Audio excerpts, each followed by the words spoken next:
मेरा एक दोस्त था जिसका नाम अमित था। अमित पढ़ाई में बहुत होशियार था। वो एक गरीब घर से था, देखने में भी सुंदर था। हर समय पढ़ते रहना उसे अच्छा लगता था और स्कूल के शिक्षक भी अमित को पढ़ता हुआ देख बहुत खुश होते थे। वो हमारे स्कूल का टॉपर बच्चा था। अमित अपने माता पिता की एक ही संतान थी और वो अमित को बहुत प्यार करते थे। अमित हमारे स्कूल का सबसे सुंदर लड़का था। कक्षा की सब लड़कियां उसकी दीवानी थी। अमित की नशीली आंखें हर किसी को अपनी ओर आकर्षित करती थी। अमित बहुत ही अच्छा लड़का था। हर कोई उसकी तारीफ करता था। बात उस समय की है जब हम 10वीं कक्षा में पढ़ते थे। गर्मी की छुट्टियों के बाद जब स्कूल खुले तो हम सब ने स्कूल जाना शुरू किया था और पहले ही दिन अमित की टक्कर स्कूल में आई एक सुंदर सी लड़की के साथ हो जाती है। वो लड़की अमित को बहुत भला बुरा कहती है, लेकिन अमित उसको ही देखता रहा और मुस्कुराता रहा। जब हम अपनी कक्षा में गए तो आगे वो लड़की हमारी ही कक्षा में थी। दरअसल हमारे शहर में उसके पिताजी की बदली हुई थी और इसलिए अपनी 10वीं की पढ़ाई पूरी करने के लिए उसने हमारे ही स्कूल में दाखिला लिया था।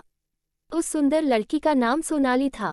सोनाली भी पढ़ने में अमित की तरह ही थी। अमित ने जब सोनाली को अपनी ही कक्षा में देखा तो वो खुशी से झूमने लगा। शायद अमित को सोनाली से प्यार हो गया था। सोनाली थी ही इतनी खूबसूरत, उसके लंबे बाल, बड़ी बड़ी नीली आंखें और उसकी वो मुस्कान हर किसी को अपना दीवाना बना रही थी। सोनाली को देखकर कोई भी उसका दीवाना हो जाए, इतनी मनमोहक थी वो। ऐसा लगता था जैसे कोई अप्सरा जमीन पर उतर आई हो। सोनाली में एक ही कमी थी, वह बहुत ही घमंडी और नकचड़ी लड़की थी।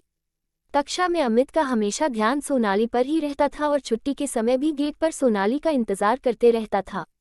सोनाली को इस बात की भनक भी नहीं थी कि अमित उसे पसंद करता है। एक दिन जब अमित के दोस्तों ने मजबूर किया कि वह जाकर सोनाली को प्रपोज करे, तो अमित भी बहुत हिम्मत जुटाकर सोनाली के सामने जाकर खड़ा हो गया और उसके सामने दोस्ती का प्रस्ताव रखा। लेकिन सोनाली बहुत ही गुस्से से बोली कि मैं तुम जैसे मिडिल क्लास लड़कों से नफरत करती हूँ, और ये कहकर वह वहां से चली गई। अमित एकदम टूट गया था। वह चुप चुप रहने लगा था, न दोस्तों के साथ मस्ती, नहीं अब वो सोनाली को देखता था, बस अंदर ही अंदर रोता रहता। एक दिन जब शाम को अमित अपने पास की दुकान पर घर का कुछ सामान लेने गया था तो वहां एक औरत भी थी जो काफी थकी हुई दिख रही थी।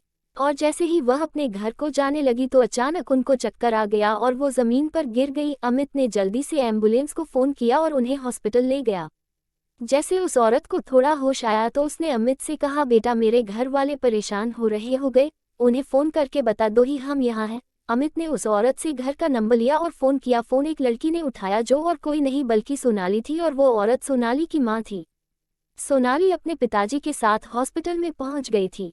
जैसे ही वो अपनी मां के पास जाती है तो पास में खड़े अमित को देखकर हैरान हो जाती है और सोनाली की मां सोनाली को कहती है कि अगर आज यह लड़का नहीं होता तो शायद मैं आपके साथ नहीं होती। मां की यह बात सुनकर सोनाली रो पड़ती है। अमित सोनाली के माता पिता को प्रणाम करके घर वापस आ जाता है। दूसरे दिन जब अमित स्कूल में पहुंचता है तो सोनाली गेट पर उसका इंतजार कर रही होती है। अमित जैसे ही उसके पास पहुंचता है वह अमित का हाथ पकड़कर अपने साथ स्कूल से बाहर ले जाती है और उससे माफी मांगती है। अपनी उस दिन की गलती के लिए अमित उसे माफ कर देता है।